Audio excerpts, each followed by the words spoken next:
నువ్వు ఎక్కడున్నావు? తుమ్ కహా హో? నువ్వు కహా ఎక్కడ, హో ఉన్నావు. Where are you? నేను కిచెన్లో ఉన్నా. మే కిచెన్ మే హూ. నేను కిచెన్లో హూ ఉన్నాను. మే కిచెన్ మే హూ. I'm in the kitchen. I am in the kitchen. చక్కెర ఎక్కడుంది? చీనీ కహా హై? చీనీ మీన్స్ షుగర్. కహా హై ఎక్కడుంది? Where is the sugar? Video like చేయడం మర్చిపోకండి. డబ్బాల్లో ఉంది. డిబ్బే మే హై.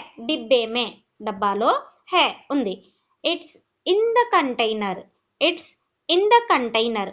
నా కళ్ళద్దాలు ఎక్కడున్నాయి? మేరా చష్మా కహా హై? నా కళ్ళద్దాలు కహా హై ఎక్కడున్నాయి? Where are my glasses? Table పై ఉన్నాయి. టేబుల్ పర్ హై. They are on the table మీద. నా చెప్పులు ఎక్కడున్నాయి? మేరీ చెప్పల్ కహా హై? ఇట్ మీన్స్ నా చెప్పులు కహా హై ఎక్కడున్నాయి? Where are my slippers? మంచం కింద ఉన్నాయి. బెడ్ కే నీచే హై. They are under the bed means కే నీచే కింద అనమాట, బెడ్ కింద. అతను ఎక్కడ ఉన్నాడు? అతను కహా హై ఎక్కడున్నాడు? Where is he? Thanks for watching and don't forget subscribe our channel easy Krishna spoken Hindi.